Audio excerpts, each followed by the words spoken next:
श्री चैतन्य महाविष्णु स्थापितं येन भूतले स्वयं रूप करामह्यं ददातु स्वपदान्तिकं वन्देऽहं श्रीगुरो श्रीयुत्पत्कमलं श्रीगुरुं वैष्णवांश्च श्रीरूपं सागरजातं सगणरघुनाथान्वितं तं साद्वैतं सावधूतं परिजनसहितं श्रीकृष्णचैतन्यं श्री राधा कृष्ण पादान सागण ललिता श्री सान्वितांश्च श्री कृष्ण चैतन्य प्रभु नित्यानंद श्री अद्वैत गदाधर श्रीवास गौर भक्त वृंद हरे कृष्णा कृष्णा कृष्णा हरे हरे हरे राम राम राम हरे हरे हरे कृष्णा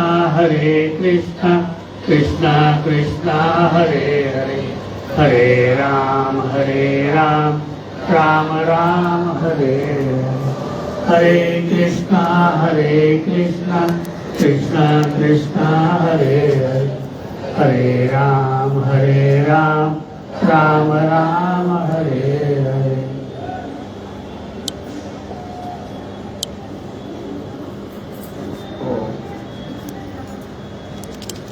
भगवान जगन्नाथ जी, भगवान श्री बलदेव जी, माता सुभद्रा के पावन सानिध्य में आज हम लोग श्रीमद् भागवत गीता के एक श्लोक से शुरुआत करेंगे।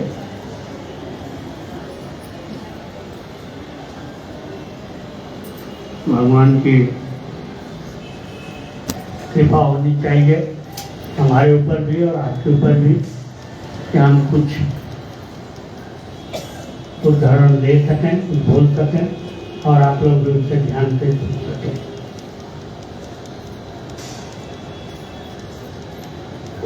द्वादश महामंत्र का उच्चारण करेंगे 3 बार। ओम नमो भगवते वासुदेवाय। ओम नमो भगवते वासुदेवाय। ओम नमो भगवते वासुदेवाय।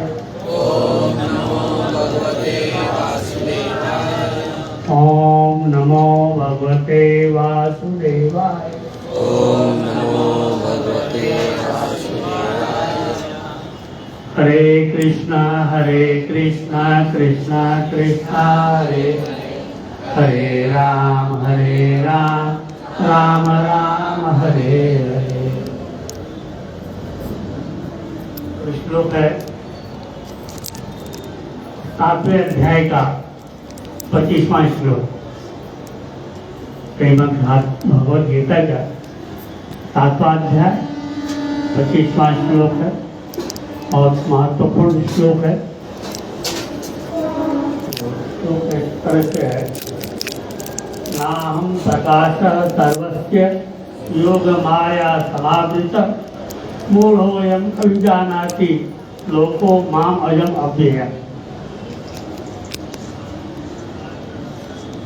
अगर किसी के पास है तो इसे पढ़ सकता है।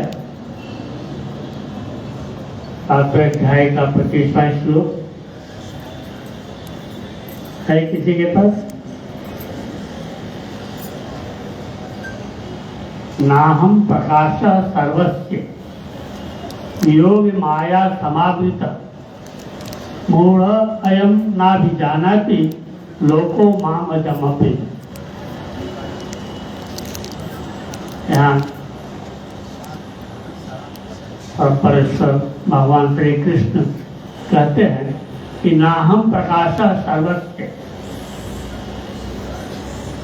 सर्वस्य प्रकाशः न अहम। ऐसा एक एक शब्द का अर्थ जान लो।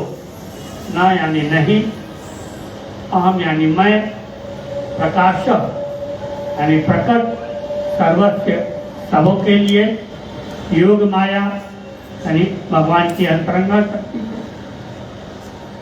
समावृत आच्छादित, मूढ़ यानी मूर्ख, अयम यानी यह, न यानी नहीं, अभिजानाति समझ सकता है, लोक यानी लोग, माँ यानी मुझको, अजब यानी अजन्मा को, अव्यय अविनाशी को।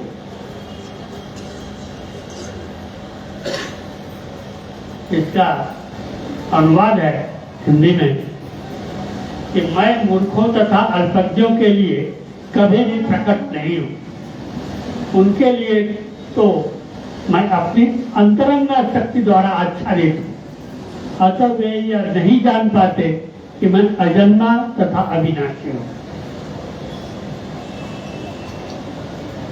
इस पर प्रभुपाद जी का तात्पर्य है, उन्होंने इस पर अपने भाषण में लिखा है कि यह तर्क दिया जा सकता है कि जब कृष्ण इस पृथ्वी पर विद्यमान थे और सबों के लिए दृश्य थे, तो अब वे सबों के लिए समक्ष क्यों नहीं प्रकट होते, किंतु वास्तव में वे हर एक के समक्ष प्रकट नहीं थे। जब श्री कृष्ण विद्यमान थे तो उन्हें भगवान रूप में समझने वाले व्यक्ति थोड़े ही थे। जब गुरु सभा में शिशुपाल ने कृष्ण के सभाध्यक्ष चुने जाने का विरोध किया तो भीष्म ने कृष्ण के नाम का समर्थन किया और उन्हें परमेश्वर घोषित किया। इसी प्रकार पांडव तथा कुछ अन्य लोग उन्हें परमेश्वर के रूप में जानते थे, किंतु सभी ऐसे नहीं थे। अभक्तों तथा सामान्य व्यक्ति के लिए वे प्रकट नहीं थे। इसलिए भगवद गीता में कृष्ण कहते हैं कि उनके विशुद्ध भक्तों के अतिरिक्त अन्य सारे लोग उन्हें अपनी तरह समझते हैं। वे अपने भक्तों के समक्ष ही आनंद के आगार के रूप में प्रकट होते हैं, किंतु अन्यों के लिए, अल्पज्ञ अभक्तों के लिए वे अपनी अंतरंगा शक्ति से आच्छादित होते हैं।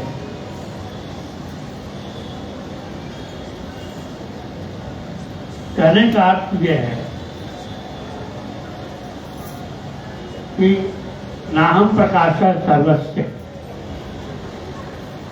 इसका अन्वय अगर करेंगे तो सर्वस्व प्रकाश न अहम, सबके लिए प्रकाशित नहीं हूँ, न अहम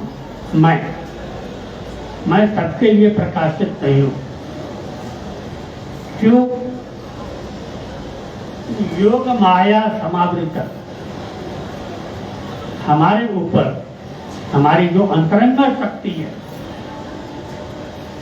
भगवान की अनंत शक्तियां हैं, उसमें से मुख्य है भगवान की अंतरंगा शक्ति। तो भगवान कहते हैं कि हमारी जो अंतरंगा शक्ति है, योग माया है, उसका आवरण हमारे ऊपर है, उसका आच्छादन हमारे ऊपर है। मैं योग माया शक्ति के द्वारा आवृत हूँ, इसलिए सामने सबके लिए मैं प्रकट नहीं हूँ। क्यों? मूढ़ों की ना भी जाना थी, जो मूर्ख लोग हैं, ये जो मूर्ख है ना भी जाना थी, नहीं जानते। इसमें दो शब्द हैं, ना भी और जाना थी।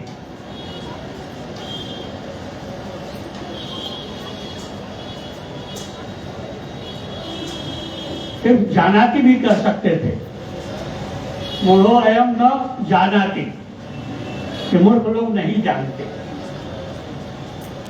लेकिन यहाँ एक शब्द और उन्होंने लगा दिया कि अभी। जानाति का अर्थ होता है जानना। मूर्ख लोग नहीं जानते, इतने से भी काम चल सकता था, लेकिन यहाँ अभी शब्द उन्होंने लगा दिया। अभी जानाती है, अभी शब्द का अर्थ है कि नहीं जानते इतना तो ठीक है, लेकिन समझते नहीं कि मैं अजन्मा हूं, अव्यक्त हूं, अविनाशी हूं। ये लाख समझाने के बाद भी वो समझने को तैयार नहीं। इसलिए अभी जानाती लोगों, यानी जो लोग हैं, मां अजब मुझे, मैं अजन्मा हूं और अविनाशी हूं, ये बात समझने के लिए भी तैयार नहीं। इसलिए जानाती के साथ उन्होंने अभी शब्द लगा दिया। क्योंकि जानाती से तो उसे जानने से अर्थ रह गया। जानते रहो भगवान को, उससे हमारा लक्ष्य पूरा नहीं होता। समझना पड़ेगा हमें। क्या समझना पड़ेगा? कि भगवान के ऊपर योग माया का आवरण है, योग माया का आच्छादन है, भगवान की जो अंतरंग शक्ति है उसका आवरण है। तो ये भगवान की जो अंतरंग शक्ति है, योग माया है, उसका आवरण हटेगा कब? क्योंकि जब तक योग माया का आवरण हटेगा नहीं तब तक भगवान का साक्षात्कार होगा नहीं। तो जिस प्रकार भगवान के ऊपर योग माया का आवरण है, आच्छादन है, उसी प्रकार जीव के ऊपर भी माया का आवरण है, माया का आच्छादन है। भगवान की दो मुख्य शक्तियां हैं, अंतरंग शक्ति और बहिरंग शक्ति। भगवान के ऊपर अंतरंग शक्ति यानी योग माया का आवरण है और जीव के ऊपर माया का आवरण है, बहिरंग शक्ति का आवरण है। तो जब तक माया जीव के ऊपर माया का जो आवरण है वो नहीं हटता तब तक भगवान अपने ऊपर से योग माया का आवरण नहीं हटाए।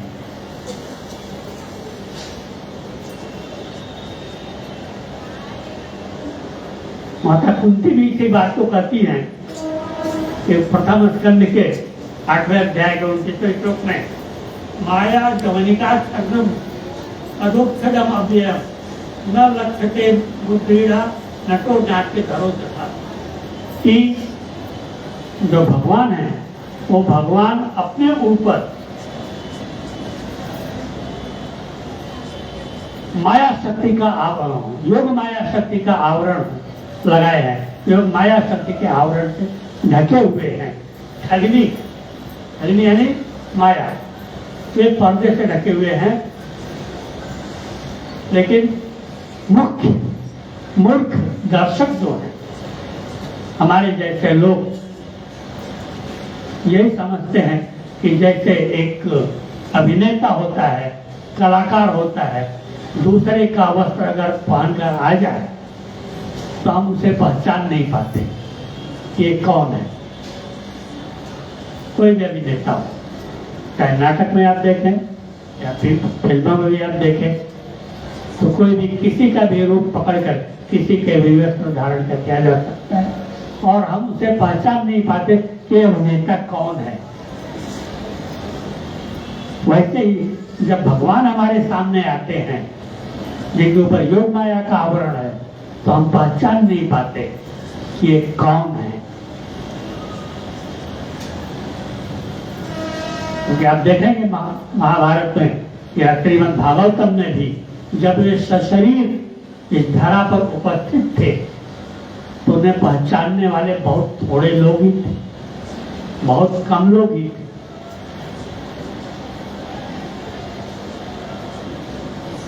इसमें प्रभुपाद जी ने उदाहरण दिया है महाराज युधिष्ठिर के राजसूय यज्ञ का। महाराज युधिष्ठिर ने जब राजसूय यज्ञ किया था इंद्रप्रस्थ में, जब हस्तिनापुर का बंटवारा हो गया और महाराज पांडव को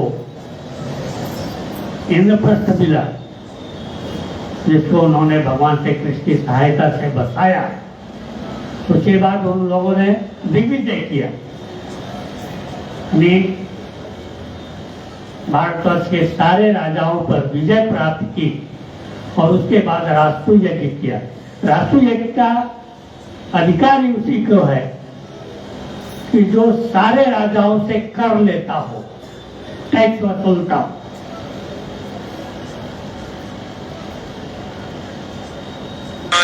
तो पांडव सारे राजाओं से टैक्स वसूलते थे और तो जरासंध जैसे जो वंश का ससुर था उसका वध कराया उन्होंने बेटी के द्वारा।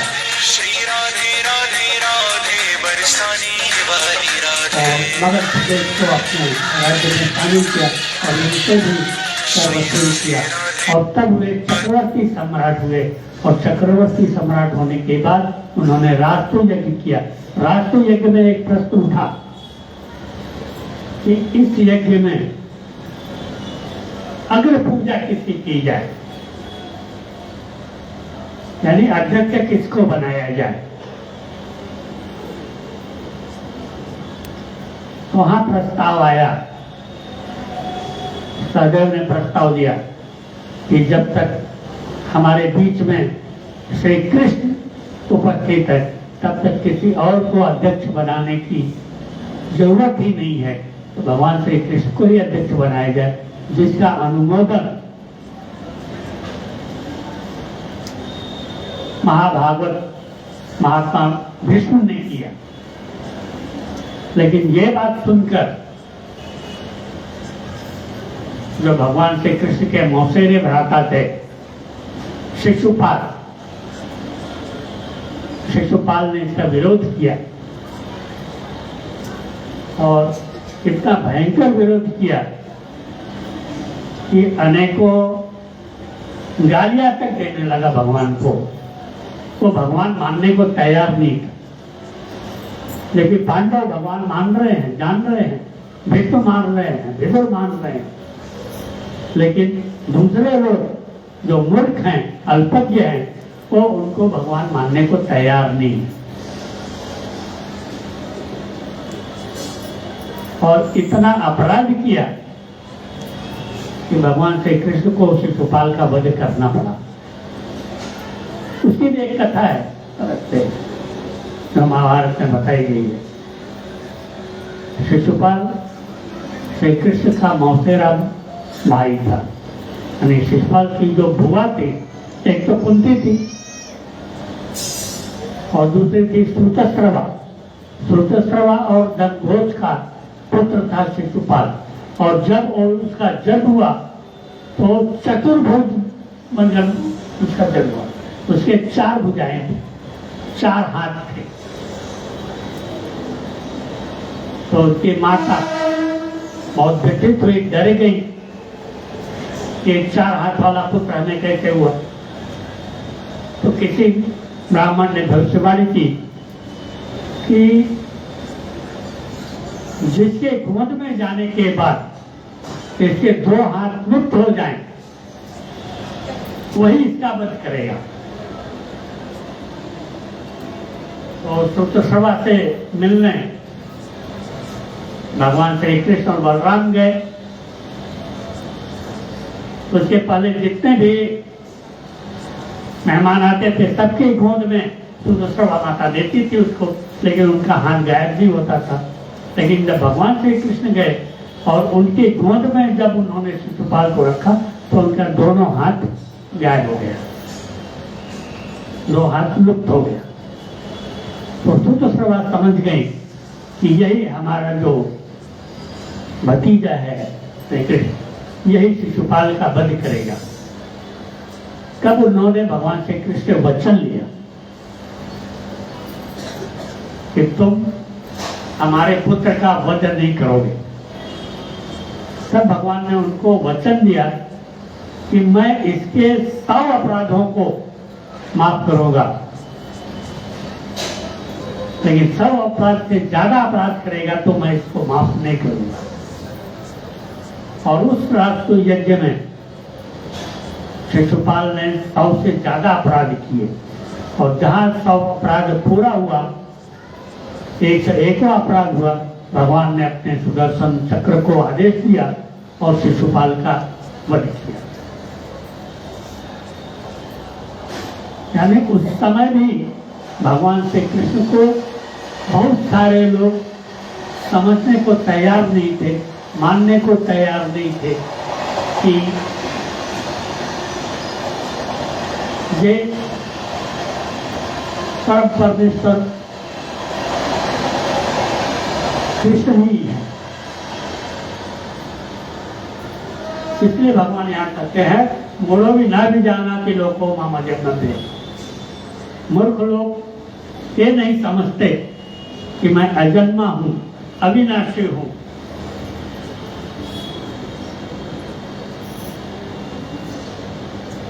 लेकिन यह सवाल उठता है कि भगवान अपने योग माया का आवरण हटाएंगे कब और क्यों हटाएंगे?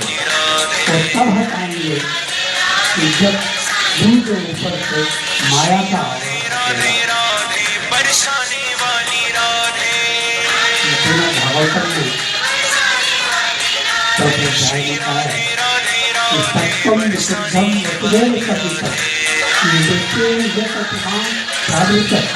सतीतम भगवान वासुदेव यथोक्षजे में मनसा विधीयते। सत्यम विशुद्धम वसुदेव सत्य, जो विशुद्ध सत्व है, विशुद्ध अंतःकरण है, जिसका अंतःकरण शुद्ध है। अंतःकरण किसको कहते हैं?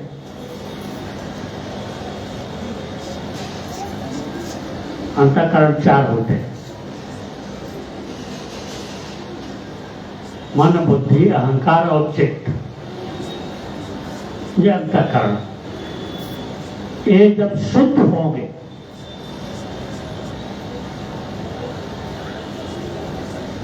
सत्वम विशुद्ध, शुद्धि में विशेष तौर पर शुद्ध हो, क्या विधि लगा दिया है। उसे क्या कहते हैं? उसे वसुदेव कहते हैं। इसलिए तो भगवान श्री कृष्ण वसुदेव के पुत्र बनकर आए।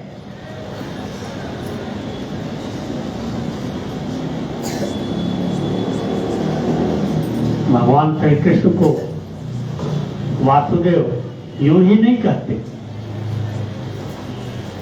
सत्वम विशुद्धम वसुदेव सदितम, ये भगवान प्राप्त सत्वे च तस्मिन् भगवान वासुदेव। और इस विशुद्ध अंतःकरण में, विशुद्ध सत्व में जो रहता है उसे वासुदेव कहते हैं। अगर वसुदेव के पुत्र होने के कारण ही उनका नाम वासुदेव है, तो वसुदेव के तो और भी पुत्र थे, बलराम भी पुत्र थे, उनको वासुदेव नहीं कहते। उनके और भी गद, सारण इत्यादि 8 पुत्र थे, किसी को वासुदेव नहीं कहते। वासुदेव सिर्फ श्री कृष्ण को ही कहते हैं। इसलिए कि जब अंतःकरण शुद्ध होगा, सत्व शुद्ध होगा, सात्विक होगा, तो उसे वसुदेव कहते हैं। और ऐसे वसुदेव के यहाँ जहाँ अंतःकरण शुद्ध है, उसमें जो रहता है उसको वासुदेव कहते हैं। और वो ऐसे वासुदेव को मैं प्रणाम करता हूँ जो विशुद्ध अंतःकरण में वास करते हैं। और इतना ही नहीं, इसीलिए उनको वासुदेव नहीं कहते। वासुदेव उनको इसलिए भी कहते हैं कि अनंत कोटि जितने ब्रह्मांड हैं, वो सारे ब्रह्मांड, इनके एक एक रोम में अनंत कोटि ब्रह्मांड स्थित है। इसकी भी एक कथा है जो नारद पंचरात्र में बताई गई है कि इनको वासुदेव क्यों कहते हैं। वहां मैं नहीं जाता, विशाल वर्णन विशाल हो जाएगा।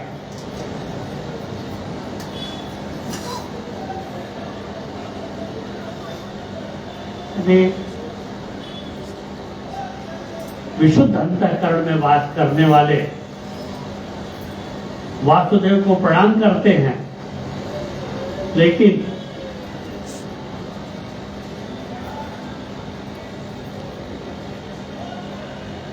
किसी भी बात को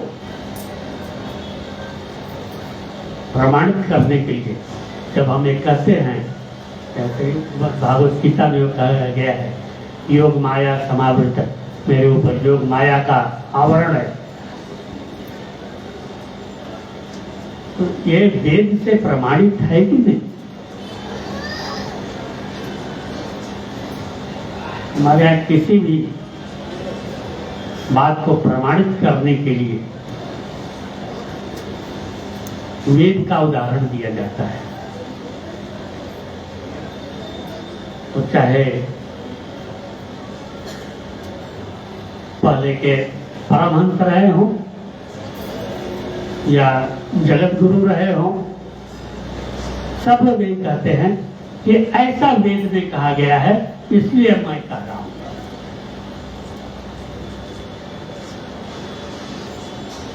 वेद के 3 प्रस्थान होते हैं।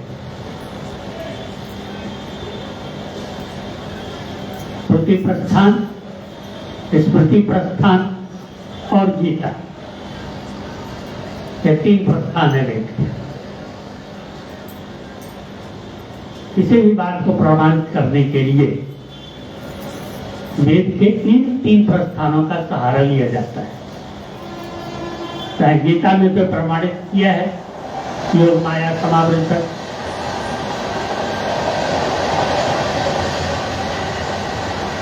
तो जो श्रुति होता है, श्रुति स्मृति और गीता, ये 3 प्रस्थान है वेद के। तो जो श्रुति होता है वो उसकी रचना किसी ने नहीं की, क्योंकि वेद का अंश है, साक्षात वेद ही है, इसलिए ये नित्य है, शाश्वत है, अविनाशी है। क्योंकि भगवान भी नित्य हैं, शाश्वत हैं, अविनाशी हैं।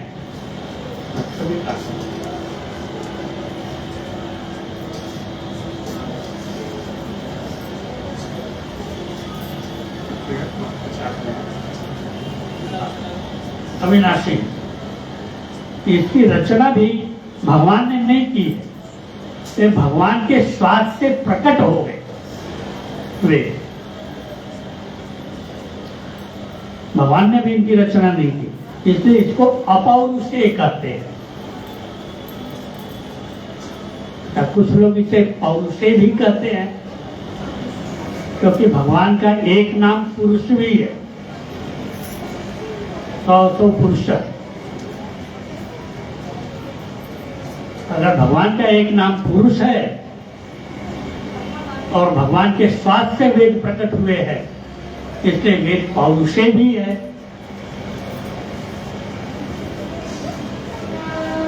और इसी अपौरुषेय वेद का एक अंग है उपनिषद में। वैसे उपनिषद तो बहुत है, लेकिन 11 मुख्य उपनिषद है, जैसे ईशावास्योपनिषद, मंडूकोपनिषद, कठोपनिषद, से 11 मुख्य उपनिषद हैं। उसमें से ईशोपनिषद कहता है हिरण्येन पातेन सुखम।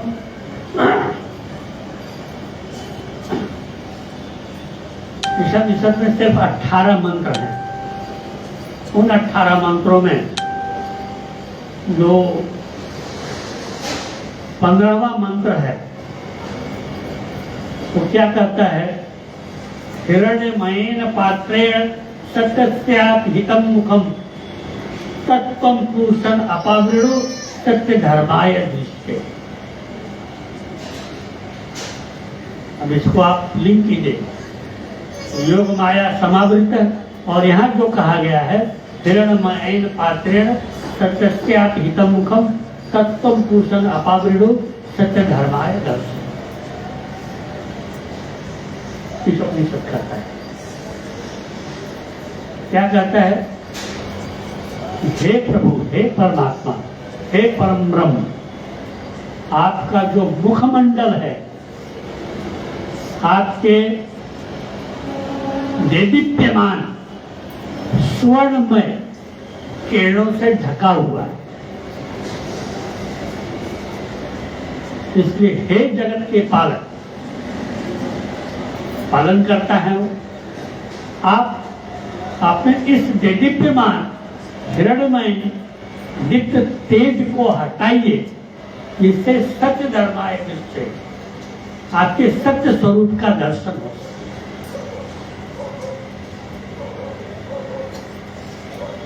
यहाँ भक्त प्रार्थना करता है कि आप अपने आपका जो देदीप्यमान स्वरूप है, दिव्य तेज है, ठीक है, ब्रह्म, परमात्मा और भगवान, ये तीन स्वरूप होते हैं भगवान के। है ब्रह्म, दूसरा परमात्मा और तीसरा भगवान। इन तीनों में समानता है या इन तीनों में कुछ भेद है? प्रभुपाद जी कहते हैं कि जब साधक साधना की शुरुआत करता है, प्रारंभ करता है, तो सबसे पहले उसे ब्रह्म का साक्षात्कार होता है। और जब वह कुछ और प्रगति कर लेता है,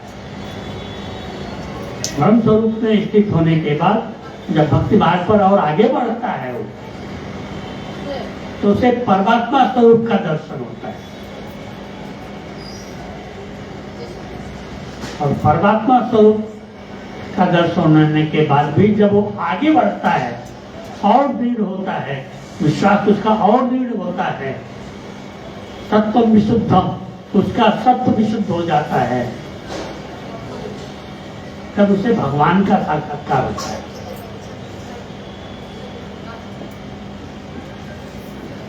ब्रह्म किसको कहते हैं?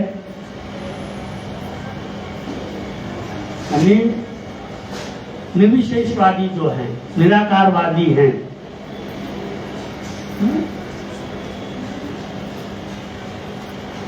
वो ब्रह्म की स्थापना बहुत दृढ़ता से करते हैं, क्योंकि यह जो दृश्य जगत है, इसके ये ब्रह्म से उत्पन्न हुआ है, ब्रह्म इनका पालन कर रहे हैं और इनका ब्रह्म में ही लय हो जाएगा। ब्रह्म का कोई स्वरूप नहीं है, निर्विकार है, सारी शक्तियां हैं इसमें, शक्तिहीन है ऐसा नहीं, सृष्टि की निर्मिति करता है, पालन करता है और पुनः वापस अपने आप में समालीन कर लेता है। लेकिन जो परमात्मा होता है, ब्रह्म का नाम रूप गुण ध्यान कुछ नहीं है, लीला भी नहीं है, लेकिन जो परमात्मा होता है, परमात्मा का नाम भी है, रूप भी है, गुण भी है और ध्यान भी है। चार चीजें परमात्मा में होती है, नाम रूप गुण और ध्यान। लेकिन परमात्मा में लीला नहीं। क्षीर सागर में पड़े हैं शेषनाग पर, कोई हलचल नहीं है, कोई क्रिया नहीं है, कोई लीला नहीं है। दर्शन करो आप नारायण के, लेकिन उससे आपको परमानंद नहीं प्राप्त होगा, क्योंकि जीव की का लक्ष्य जो है, अंतिम लक्ष्य है आनंद प्राप्त करना। सब लोग आनंद की प्राप्ति के लिए ही इतना क्रियाकलाप सब कर रहे हैं, मेहनत कर रहे हैं कि हमें आनंद मिले।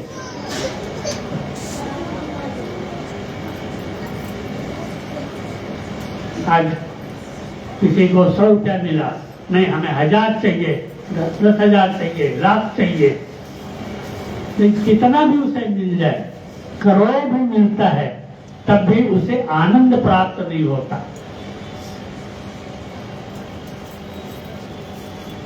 तो लेकिन जो भगवान है, भगवान में नाम भी है, रूप भी है, गुण भी है, ध्यान भी है और दो विशेष और है, उनके परिकर। क्योंकि बिना परिकर के लीला तो हो नहीं सकती। और जो परमानंद है, परम आनंद है वो भगवान से ही प्राप्त हो सकता है, क्योंकि भगवान के नाम रूप गुण लीला का अध्ययन करके, सुनकर, कीर्तन करके परम आनंद को प्राप्त किया जा सकता है। क्योंकि वेद में कहा है रसो वैसा, कि जो रस है भगवान, वो सिर्फ भगवान के पास ही है। बिना आनंद प्राप्त किए लक्ष्य की प्राप्ति नहीं हो सकती। तो लक्ष्य की प्राप्ति के लिए भगवान का स्वरूप, भगवान का रूप, भगवान का गुण, उनका लीला का श्रवण ये करना आवश्यक है। तो ब्रह्म, परमात्मा और भगवान ये तीन, इनका वर्णन भागवत में ही, ऐसा नहीं कि मैं कहीं और से अपने मन से बोल रहा हूँ। भागवत में 3 स्वरूप बताया है भगवान के। वो यानी वेद क्या कहता है, हिरण्मय पात्रेण, इनका जो स्वरूप है, इनके देदीप्यमान तेज से ढका हुआ है। ब्रह्म संहिता भी यही कहता है, ब्रह्म संहिता में भी यही कहा है कि ब्रह्म संहिता की जो कहा है कि इनका जो तेज है वो इतना दिव्यमान है, यस्य प्रभा प्रभाव तो जगदंड कोटि स्वशेष राज विभूति बंधम तद ब्रह्म निष्कलम अनंतम अशेष भूतम गोविंदम आदि पुरुषम तमहम भजम।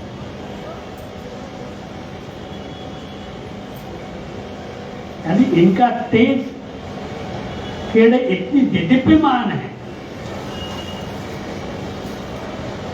कि हम वहां तक पहुंच ही नहीं पाते। उदाहरण आप देखिए, जैसे सूर्य है, सूर्य की किरणें हैं और सूर्य मंडल, सूर्य की किरणों का अनुभव हम करते हैं और अभ्यास करेंगे तो सूर्य मंडल का भी अनुभव कर सकते हैं, लेकिन सूर्य की धरातल पर नहीं जा सकते हैं। क्योंकि सूर्य की धरातल पर जाने के लिए इस सूर्य की किरणों और सूर्य मंडल को क्रॉस करना पड़ेगा, लांघना पड़ेगा, तब आप सूर्य की धरातल पर जाए। लेकिन ये जो निर्विशेषवादी हैं, योगी हैं, ज्ञानी हैं, ये भगवान के इस देदीप्यमान तेज को ही ब्रह्म मानकर वहीं संतुष्ट हो जाते हैं, आगे वो बढ़ने की कोशिश नहीं करते, क्योंकि उनका तेज इतना देदीप्यमान है कि सामान्य लोग, ज्ञानी कर्मयोगी, वो वहां तक पहुंच नहीं पाएंगे। और इसीलिए कहा गया है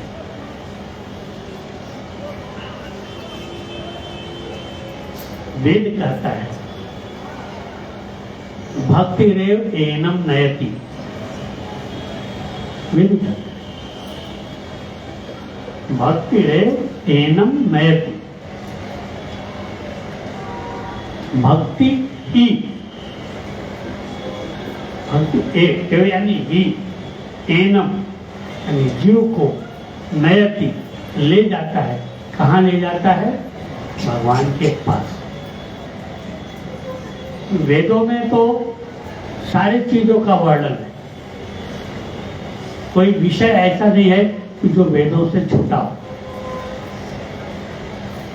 3 कांड होते हैं वेद के, कर्म कांड, ज्ञान कांड और भक्ति कांड।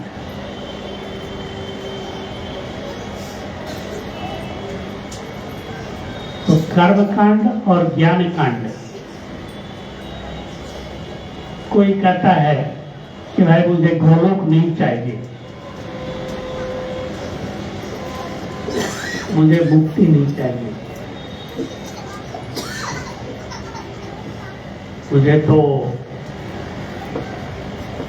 सिर्फ भगवान को स्वर्ग चाहिए, भगवान से जो प्रकट है स्वर्ग सुख चाहिए। तो वे दुआ भी करता है कि चिंता मत करो, हमारे पास आओ, धर्म कर्म का अभ्यास करो, धर्म करो, स्वर्ग की प्राप्ति हो जाएगी। क्योंकि धर्म करेंगे पुण्य होगा, यज्ञ आदि करेंगे पुण्य होगा, स्वर्ग की प्राप्ति होगी। कोई कहता है कि हमें स्वर्ग भी नहीं चाहिए, हमें तो अणिमा लघिमा महिमा इत्यादि सिद्धियां चाहिए। तो वे कहता है ठीक है हमारे पास आओ, योग कर्म का अभ्यास करो, योग करो, तुम्हें सिद्धियां मिल जाएंगी। लेकिन योग भी इतना आसान नहीं है। आजकल जो योग का प्रचार आप देख रहे हैं, ये योग नहीं है, ये तो सिर्फ एक क्या बोलते व्यायाम है। क्योंकि जो अष्टांग योग है, अष्टांग योग इतना आसान नहीं है। 8 अंग है योग के,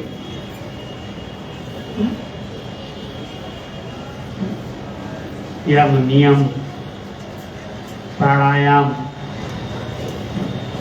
इत्यादि 8 योग है। ध्यान साधना समाधि, यानी योग का अर्थ होता है जुड़ना, 2 चीजों का जोड़ना, एक साथ मिलना।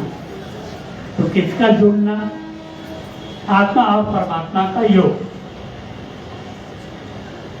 और वो कहाँ प्राप्त होगा? उस समाधि में मिलता है। तो समाधि में पहुंचने के पहले उसके जो 7 अंग हैं उनका पालन करना आवश्यक है, तब आप समाधि में पहुंचेंगे। और वहां भी आपको सिर्फ ब्रह्म का ज्ञान होगा, ब्रह्म का अनुभव होगा।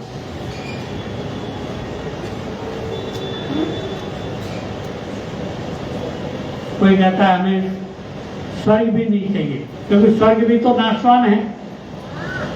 चेतम भक्त्वा स्वर्गलोकम विशालम क्षणे पुणे मतलोकम विसंति। क्योंकि स्वर्गलोक भी है, स्वर्गलोक में पुण्य कर्मों का फल भोग कर वापस इसी लोक में आना पड़ता है, मृत्युलोक में ही आना पड़ता है। आ ब्रह्म भुवना लोका पुनरावर्तिनो अर्जुन, कि ब्रह्मांड तक, ब्रह्मलोक पर्यंत तक जाकर भी वापस आना पड़ता है। स्वर्ग की तो बात ही क्या है, स्वर्ग के बहुत ऊपर है ब्रह्मलोक, वहां तक जाकर भी वापस आना पड़ता है। लेकिन मां में प्रपंचन्ते, जो मेरी शरण में आ जाता है उसको वापस नहीं आना पड़ता। ऐसा भगवान कहते हैं गीता में। कुछ लोग कहते हैं कि हमें स्वर्ग भी नहीं चाहिए, हमें सिद्धियां भी नहीं चाहिए, हमें तो ज्ञान चाहिए, हमें तो परमात्मा को जानना है, उनको समझना है। अरे जानते रहो भगवान को, तत्व को जानते रहो, उससे भगवान थोड़ी मिलने वाले। तत्व को, तत्ववेत्ता को भगवत प्राप्ति होगी ऐसा कोई नियम नहीं है। पूरी जिंदगी बीत जाती है तत्व को जानने में,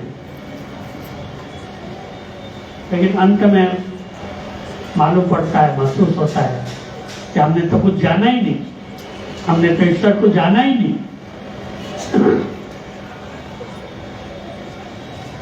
तो कर्म कर लो, ज्ञान कर लो, योग कर लो, इससे भगवत की प्राप्ति नहीं हो सकती। इसलिए वेद कहता है भक्ति रेव एनम नैति, भक्ति कांड का अनुसरण करो। क्योंकि भक्ति ही एनम नैति, एनम यानी जीव को, नयत यानी ले जाता है। कहाँ? ईश्वर के पास। भक्ति ही जीव को ईश्वर के पास ले जाता है। यानी जब आप भक्ति करेंगे, वैष्णव का संग करेंगे, गुरु की सेवा करेंगे, तो धीरे धीरे आपका अंतःकरण शुद्ध होगा, और अंतःकरण शुद्ध होगा तो उसके बाद वसुदेव की स्थिति आएगी। और जब वसुदेव की स्थिति आएगी तब वहां वासुदेव का निवास होगा, और जब वासुदेव का निवास होगा तो जीव के ऊपर से माया का आवरण हटाएंगे, क्योंकि जीव के ऊपर माया का आवरण है और भगवान के ऊपर योग माया का आवरण है। और इसी बात को आवरण से संबंधित विषय आता है श्रीमद् भागवतम के 10वें स्कंद के 29वें अध्याय में। पहला श्लोक है, भगवान अपि तारात्रि शारदोत्फुल्ल मल्लिका भिक्षमंतुम मनश्चक्रे योग माया समावृता। योग माया उपासना। भगवान अपि तारात्रि, उस समय जब भगवान रास करने के लिए तैयारी कर रहे थे तो राज की व्यवस्था करने के लिए उन्होंने योग माया का आश्रय लिया। उसके पहले आप पढ़ेंगे, पता नहीं पढ़ते हैं कि नहीं श्रीमद् भागवत, जो क्षीरहरण की लीला है, क्षीरहरण की लीला में भगवान गोपियों को आश्वासन देते हैं, वचन देते हैं कि शरण रात्रि की पूर्णिमा को हम तुम्हारे साथ राज करेंगे।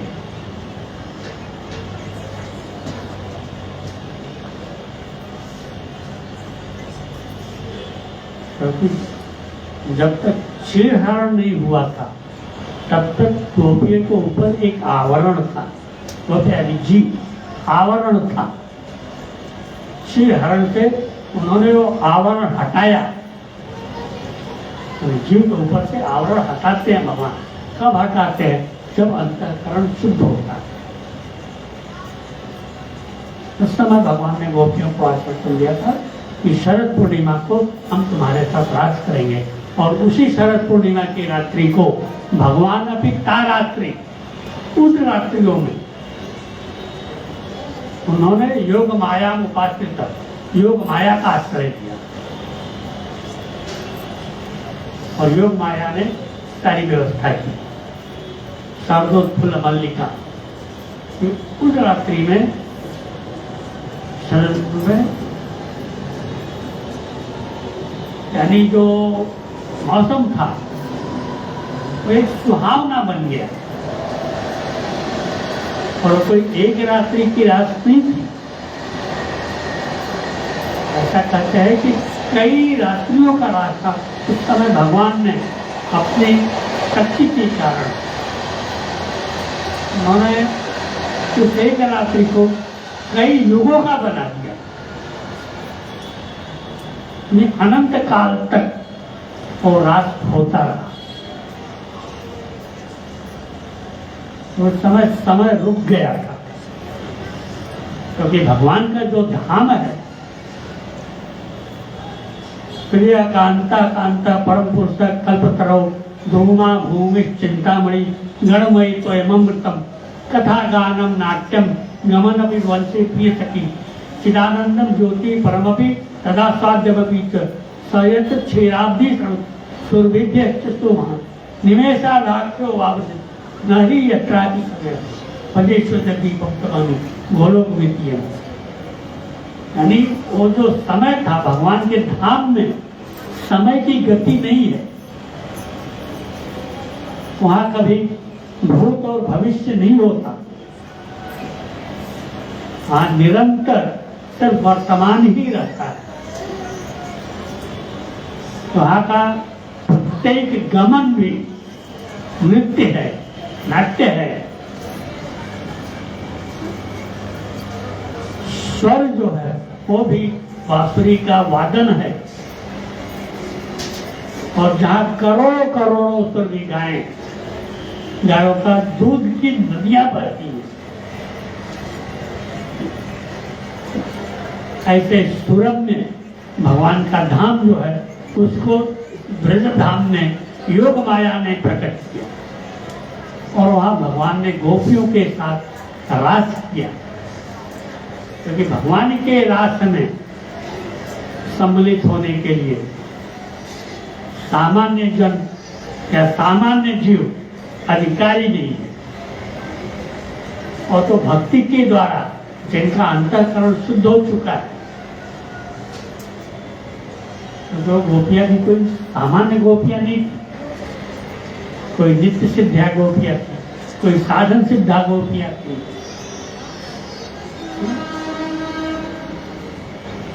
साधन सिद्धा गोपियां यानी जैसे राम जी वनवास में गए थे, वनगमन किए थे, तो वहां जो उस समय के तपस्वी थे, साधक थे, उन्होंने कामना की हमें आपका साथ मिले, आपका सहयोग मिले। तो राम ने उस समय वचन दिया था, इस युग में, इस समय जो मैं लीला कर रहा हूं, ये लीला पुरुषोत्तम प्रकार का है। मैं एक नारी व्रत हूं, तो इसमें मैं आपको शामिल नहीं कर सकता। इसलिए जब हमारा कृष्ण अवतार होगा तो वहां तुम गोपी बन के आना। तो इस प्रकार की जो लाखों करोड़ों गोपियां थी, जो साधन सिद्ध साधन अपने साधन से सिद्ध हो चुकी थी, उन गोपियों के साथ भी उन्होंने रास किया। और जो नित्य सिद्धा हैं उनकी तो बात ही निराली है, उनकी तो बात ही अलग है। तो भगवान अभी तारात्रि सर्दोत्पुत मल्लिका विक्षमंतुम मनश्चक्रे योग मायाम उपाश्रिता, योग माया का आश्रय लिया। यहाँ गीता में भगवान क्या कह रहे हैं? योग माया समावृत, मैं योग माया से आवृत हूँ, आच्छादित हूँ। और भागवतम में क्या कर रहे हैं? योग माया उपाश्रित, योग माया का आश्रय लिया हुआ। क्योंकि जब तक वो योग माया का आवरण हटेगा नहीं, तब तक जीव और परमात्मा का साक्षात्कार हो नहीं सकता। और जीव का साक्षात तब तक नहीं होगा जब तक उसके ऊपर माया का आवरण है। तो माया का आवरण हटने के बाद ही जब अंतःकरण शुद्ध होगा तो हाँ, वासुदेव अपने योग माया का आवरण हटाएंगे और तब उनको जीव और परमात्मा का साक्षात्कार होगा, मिलन होगा।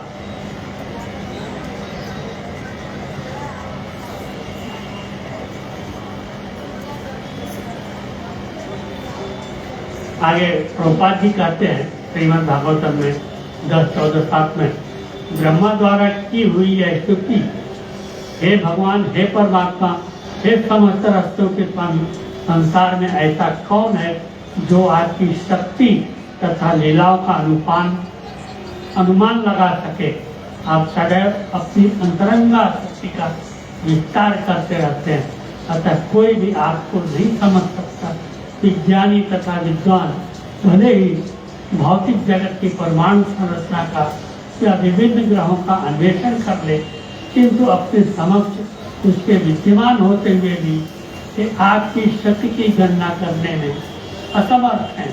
भगवान कृष्ण केवल अजन्मा है, अपितु अव्यय भी हैं, सच्चिदानंद रूप हैं और उनकी शक्तियाँ अव्यय है।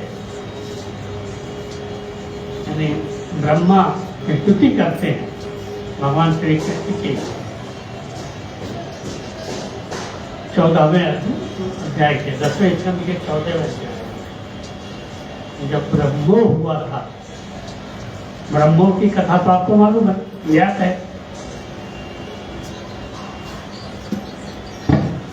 जब अघासुर का वध उन्होंने कर दिया था और अघासुर का वध की घटना के 1 साल बाद लोगों को पता चला। 1 साल तक किसी को पता ही नहीं था कि अघासुर का वध हो गया।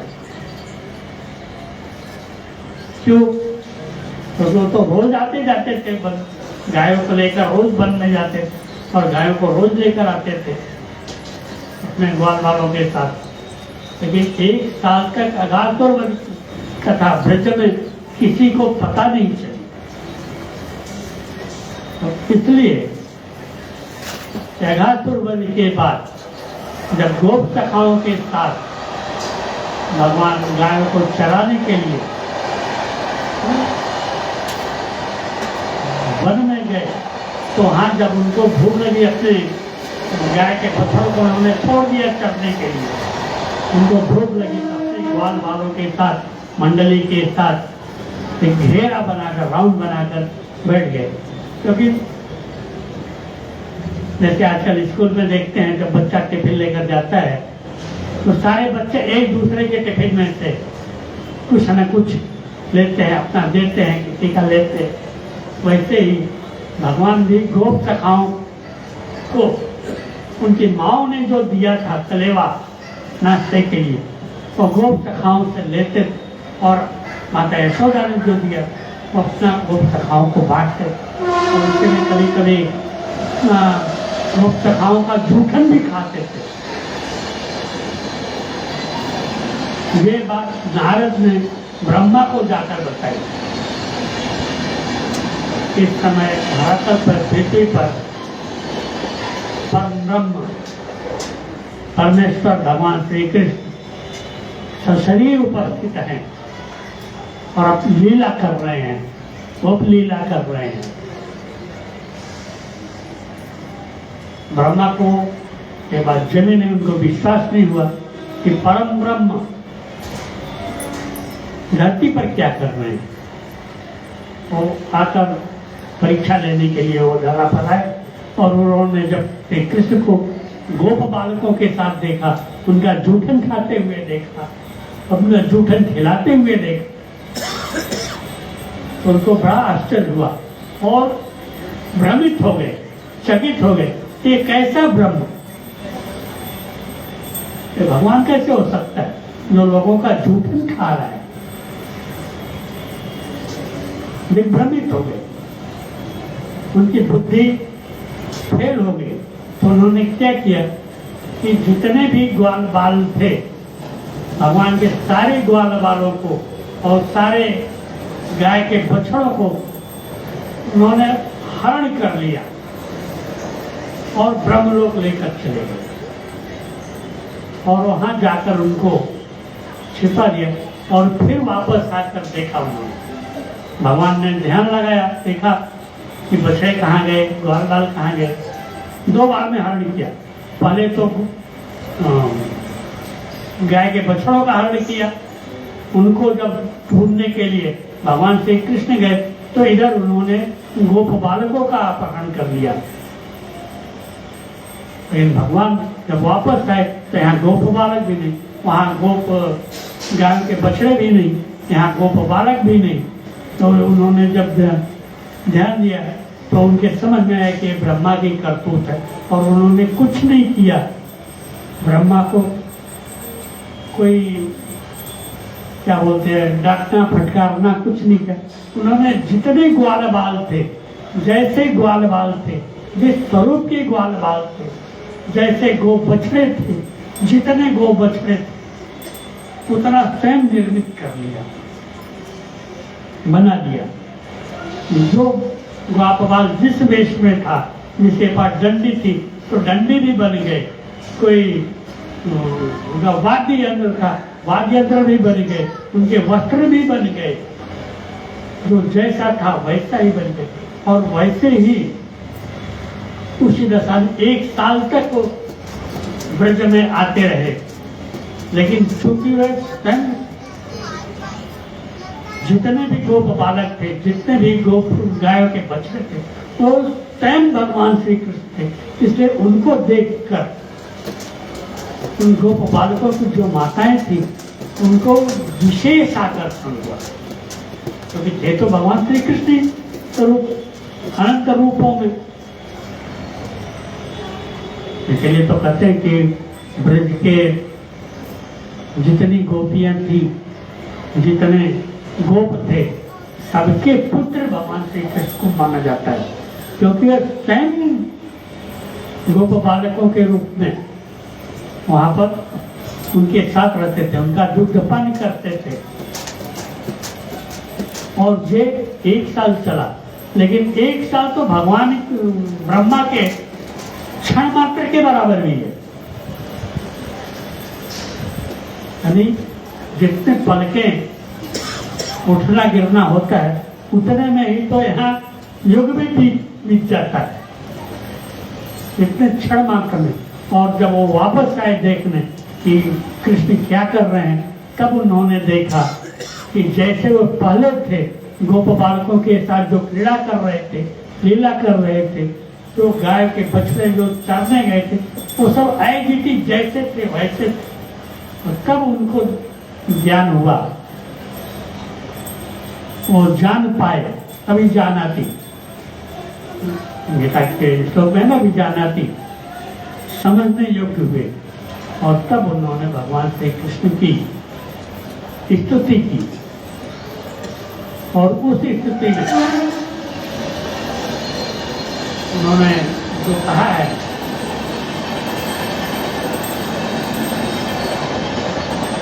कि हे भगवान, हे परमात्मा, हे रहस्यों के स्वामी। क्या भगवान है, परमात्मा है, रहस्यों के स्वामी है।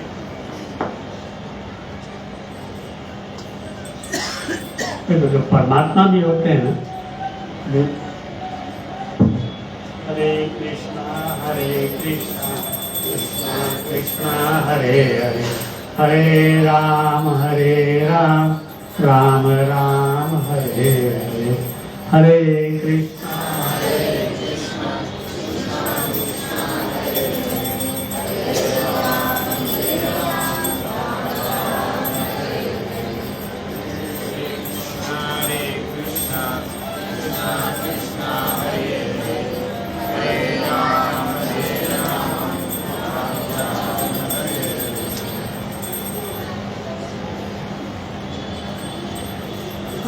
जैसे कि मैंने पहले बताया था ना परमात्मा के बारे में, उनका नाम रूप गुण धाम होता है, लेकिन उनकी लीला नहीं होती।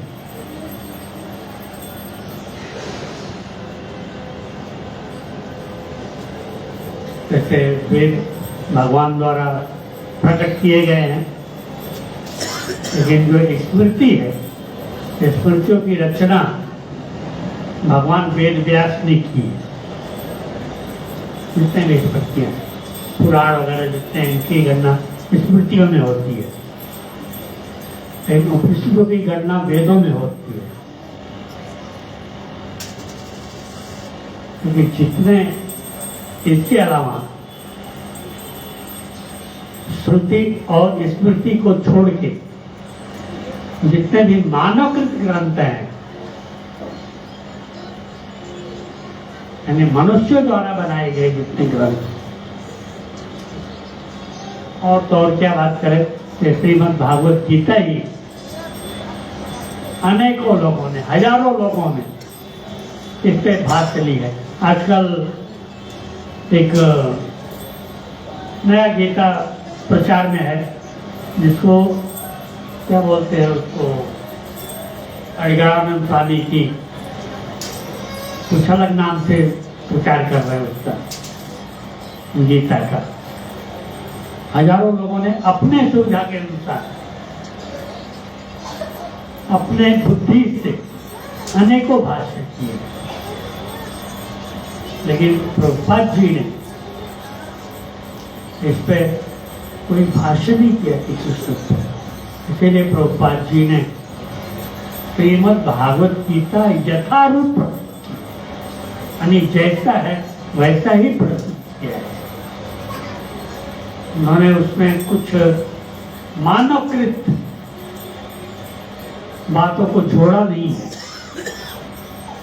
लेकिन अनेकों हजारों मानवकृत ग्रंथ हैं, उनकी बात जाने दीजिए। लेकिन जो वेद प्रमाण है, वेदों के प्रमाण है, वेदों के प्रमाण को तो मानना पड़ेगा। और ऐसा ही प्रमाण है विष्णु के जो 3 स्वरूप है, विष्णुस्तु 3 रूपाणि पुरुषानाख्यतो विदु, एकम तो महतसृष्ट, द्वितीयम त्वंड सस्थितम, तृतीयम सर्वभूतस्थम, तानि ज्ञात्वा विमुच्यते। सरस्वत तंत्र जिसकी गणना स्मृति में होती है। सरस्वत तंत्र क्या कहता है? विष्णुस्तु 3 रूपाणि, विष्णु के यानी भगवान के, परम परमेश्वर भगवान के 3 स्वरूप है। एकम तो माता सृष्ट, जो कारणोदकशाही विष्णु है वो महत का निर्माण करते हैं, यानी जिनसे अनंत कोटि ब्रह्मांड उत्पन्न होते हैं।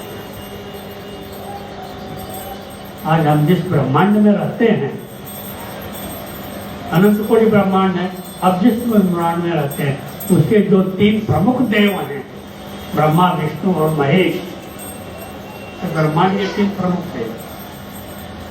इसमें जो विष्णु तत्व है, विष्णु तत्व गर्भोदकशाही विष्णु है, जो समस्त ब्रह्मांडों में व्याप्त है।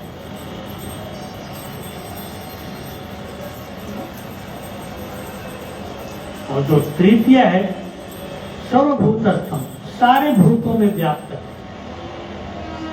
सर्वोदकशाही विष्णु। यानी जितने जीव हैं, प्रत्येक जीव के अंतःकरण में परमात्मा स्वरूप में उपस्थित है, परमात्मा स्वरूप में विद्यमान है। तो परमात्मा के 3 स्वरूप में कारणोदकशाही महाविष्णु, क्षीरोदकशाही विष्णु और गर्भोदकशाही विष्णु। लेकिन इन तीनों के नाम, रूप, गुण, धाम तो है, लेकिन लीला नहीं है, क्योंकि बिना परिकर के लीला नहीं हो सकती। और बिना लीला के भगवान अवतार ही से ले लेते हैं, तो उनके लीला को सुनकर, उनके लीलाओं का श्रवण करके, अध्ययन करके जो जीव है वो मुक्त हो सके। भगवान का जो अवतार होता है, श्रीमद् भागवत गीता में जो कहा है भगवान ने,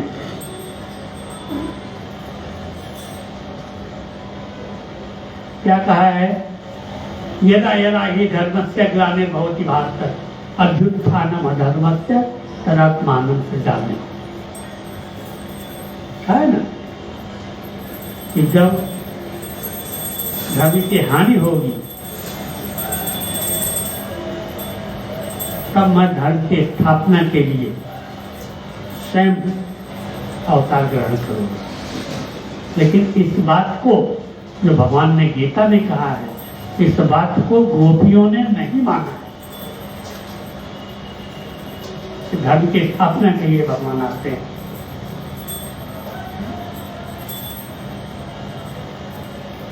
गोपियों ने क्या कहा है? अभ्युत्थानम भक्तानां। थोड़ा श्लोक तो मुझे नहीं जाना है, याद नहीं, तात्पर्य ऐसे कुछ तो है। यानी भगवान का आपका जो अवतार है वो इसलिए है कि आपकी लीला का श्रवण करके, आपके लीला को सुनकर जीव मुक्त हो सके, इसलिए आपका अवतार होता है। क्योंकि धर्म के तो स्वयं भगवान जो है प्रत्येक जीव के चराचर जितने भी सचल जीव हैं, 4 प्रकार के जीव हैं, उद्भिद प्राणी इत्यादि जो हैं, अंडज स्वेदज, ये 4 प्रकार के जीव होते हैं, प्राणी, अंडज, स्वेदज और उद्भिज। प्राणी यानी तो जन्म लेने के बाद दुग्ध पान करते हैं, वो प्राणी है। जैसे मनुष्य हुआ या बाकी पशु हुए, गाय हुए, घोड़े, बंदर इत्यादि प्राणी। और स्वेद से उत्पन्न होते हैं, जैसे एक कोषीय जीव, अमीबा इत्यादि जिसे कहते हैं, ये स्वेदज है। अंडज जो अंडे से उत्पन्न होते हैं, अंडे से बहुत सारे जीव उत्पन्न होते हैं, पक्षी हैं, सरीसृप हैं। और उद्भिज यानी जो जमीन से उत्पन्न होते हैं, यानी वृक्ष, वनस्पतियां, ये भी जीव है, इनमें भी जीव है। क्योंकि अगर जीव नहीं होता, इनका भी वर्धन नहीं होता, वृद्धि विकास नहीं होते। तो जितने भी जीव हैं उन सबके अंतःकरण में स्थित है भगवान स्वयं परमात्मा स्वरूप में। वो जो परमात्मा स्वरूप है भगवान का, इसमें कोई लीला नहीं है, लेकिन रस प्राप्त करने के लिए, आनंद प्राप्त करने के लिए लीला चाहिए, गुण चाहिए, रूप चाहिए, ध्यान चाहिए, जिसका नाम का कीर्तन करके, नाम का भजन करके, नाम का जाप करके आप आनंद प्राप्त कर सकें, जिनके लीला का श्रवण करके आप आनंद को प्राप्त कर सकें, जिनका रूप का दर्शन करें, उनका धामों का भ्रमण करें। यानी जो भगवान के धाम हैं, जैसे ब्रज हुआ, नवद्वीप हुआ, साकेत अयोध्या हुआ, तिरुपति बालाजी हुआ, इन धामों को श्रवण करके आपको आनंद प्राप्त होगा, रस की प्राप्ति होगी। तो वैसा आनंदे लब्धा भवति, यानी जो आनंद की प्राप्ति होगी वो बिना भगवान के साक्षात्कार के नहीं हो सकता। इसलिए चैतन्य महाप्रभु ने हमें जो उपाय बताया है कीर्तन का, हरे कृष्णा कृष्णा कृष्णा हरे हरे, हरे राम राम राम हरे हरे। इस महामंत्र का जाप करके, महामंत्र का भजन करके, महामंत्र का कीर्तन करके आपका अंतःकरण शुद्ध होगा। और जब अंतःकरण शुद्ध होगा यानी वसुदेव की स्थिति प्राप्त होगी, तो वहाँ वासुदेव का वास होगा। और जब वासुदेव का वास होगा तो आपका माया का आवरण हटेगा। और जब माया का आवरण हटेगा तो आप भक्ति के रास्ते में अग्रसर होगे। और जब भक्ति के मार्ग में अग्रसर होगे तो भगवान अपने योग माया का आवरण हटाएंगे। और जब भगवान योग माया का आवरण हटाएंगे तो जीव और भगवान का साक्षात्कार होगा। तो ये बिना जीव और भगवान के साक्षात्कार के आपको आनंद की प्राप्ति नहीं हो सकती। आनंद की प्राप्ति के लिए नाम रूप गुण धाम का भजन करना, कीर्तन करना, जप भजन और कीर्तन सुने होंगे आपने। मैं जप कर रहा हूँ, मैं भजन कर रहा हूँ, मैं कीर्तन कर रहा हूँ, ये तीनों में फर्क है।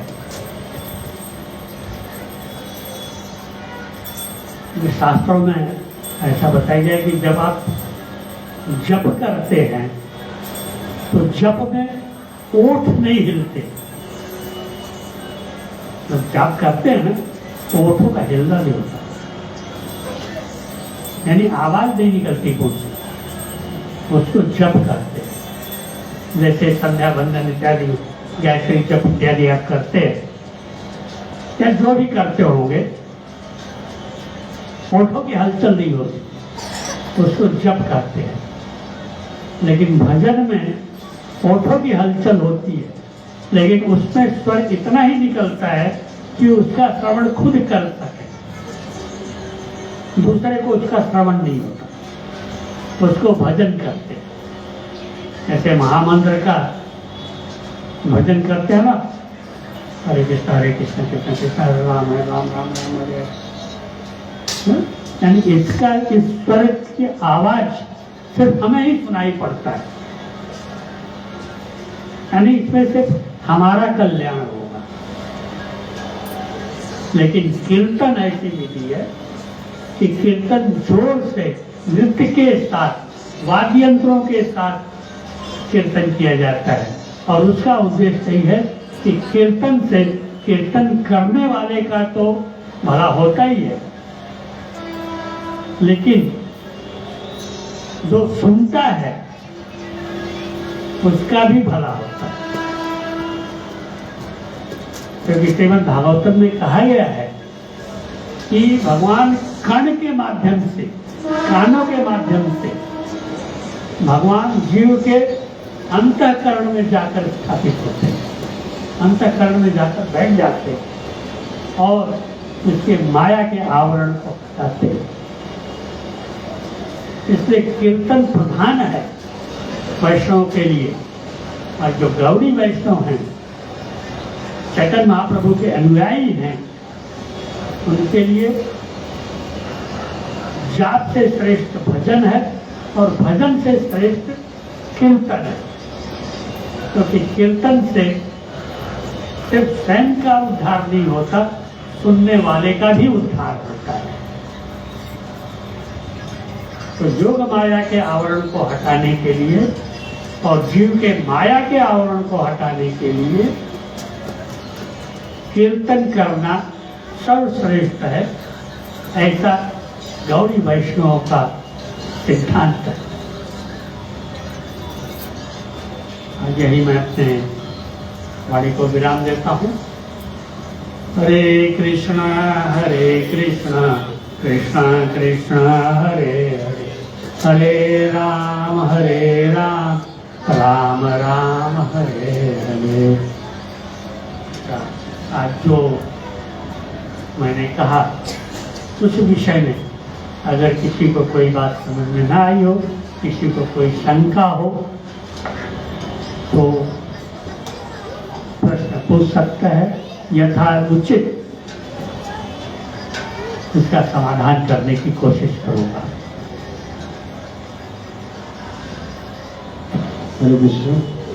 हरे कृष्ण प्रभु जी। हरे कृष्ण। अजन्मा क्यों बोलते हैं? भगवान को अजन्मा बोले ना? अजन्मा। हाँ, भगवान तो जन्म लेते हैं ना। हरे कृष्ण कृष्ण कृष्ण हरे हरे, हरे राम राम राम हरे हरे। भगवान को अजन्मा क्यों कहते हैं? मां अजब अव्यय, मैं अजन्मा हूं और अव्यय हूं। भगवान गीता में कहते हैं, जन्म कर्म से मैं दिव्य, यानी मेरा जन्म भी दिव्य है और कर्म भी दिव्य। भगवान अवतार लेते हैं और भगवान ही अवतार नहीं लेते, जीव भी अवतार लेता है। यानी हम लोग जैसे लोग जो हैं, हमारा भी जन्म नहीं हुआ, जन्म तो इस शरीर का हुआ है, शरीर ने जन्म लिया। माता पिता के सहयोग से शरीर बना। क्योंकि जब हम अपने आप को शरीर मान लेते हैं, तो हम जो भी कार्य करते हैं वो सब पाप होता है। जितने भी कर्म करेंगे वो पाप की परिभाषा में आएगा। तो माँ के गर्भ में पिता के सहयोग से हमारे शरीर का निर्माण होता है, और लेकिन हमारे जो आत्मा है वो आत्मा बाहर से प्रवेश करती है, इसलिए जीव का भी जन्म नहीं होता। यानी जीव को भी आप ये मत समझिए कि इनका जन्म हुआ है, जीव का भी अवतरण हुआ है, लेकिन जीव का जो अवतरण है वो प्राकृत है, माइक है, माया के अधीन है।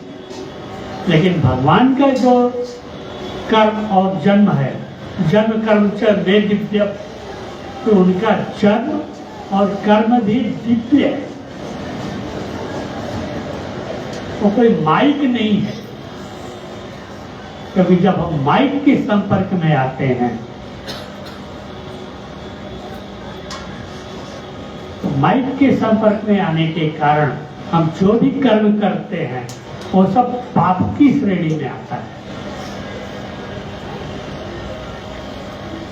क्योंकि जो हमारा शरीर है ये माइक है, लेकिन हमारा जो जीवात्मा है, आत्मा है, वो तो विशुद्ध है, शुद्ध है, उसमें कोई विकार नहीं है। लेकिन जब वो माया के संपर्क में आता है तब उसमें अशुद्धियां घुलने लगती हैं। लेकिन जो कि भगवान दिव्य हैं, उनका कर्म भी दिव्य है, इसलिए उसमें अशुद्धियां घुलने का की संभावना बिल्कुल है ही नहीं।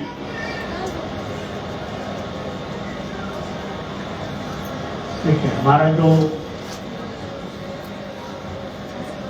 शरीर है, हम जो कर्म करते हैं वो 3 गुणों के अधीन होता है, सत्व, रज और तप। हम जब सात्विक कर्म करते हैं, सत्व कर्म करते हैं, यज्ञाति इत्यादि, तो उससे हमें पुण्य कर्म प्राप्त होता है, पुण्य फल प्राप्त होता है, और पुण्य फल के कारण हमें स्वर्ग की प्राप्ति होती है। लेकिन स्वर्ग भी तो नाशवान है। एतम भक्त्वा स्वर्गलोकम विशालम क्षीणे पुण्ये मर्त्यलोकम विशुद्धि। यानी जो आपके कर्म हैं उसका पुण्य क्षय होने के बाद, पुण्य का नाश होने के बाद स्वर्ग से भी आप पुनः वापस आएंगे। लेकिन जो रजोगुणी है, क्योंकि सत्वगुणी तो पुण्य कर्म करता है, स्वर्ग की प्राप्ति होगी। जो रजोगुणी है वो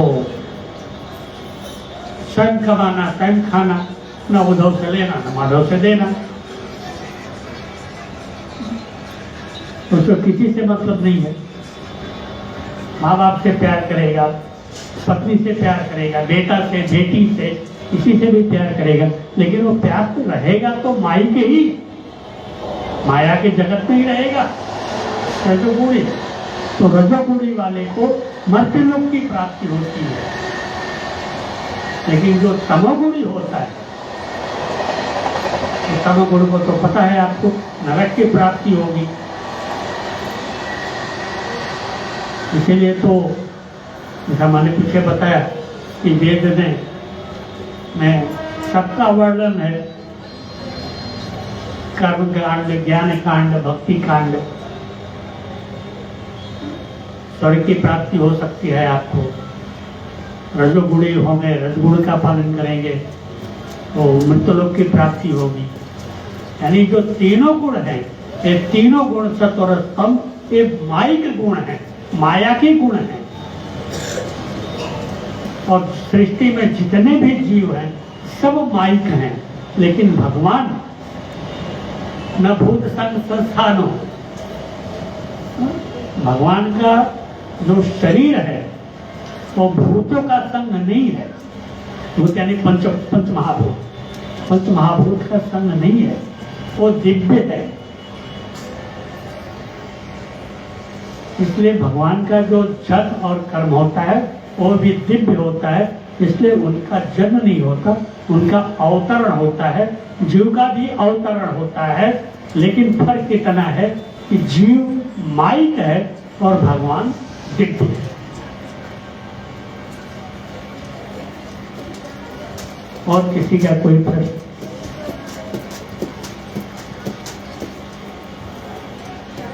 मच्छर है हम। हरे कृष्णा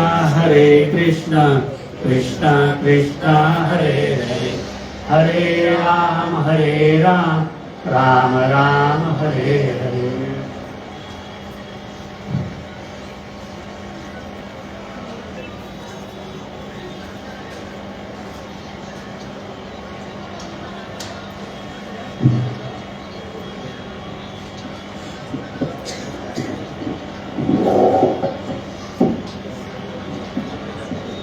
हरे कृष्ण।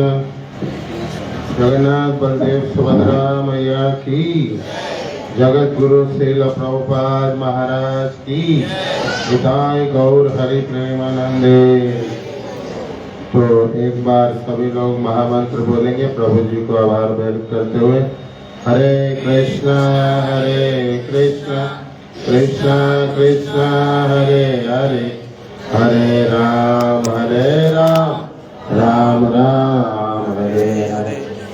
तो अभी सभी लोगों के लिए प्रसाद है, और प्रसाद आप लोग पेट भर के खाइए आराम से। और फिनिश पे करो। हाँ फिनिश इधर किधर दिखा रहे हैं, पूरा पैर भी। हरे कृष्णा कृष्णा कृष्णा हरे हरे।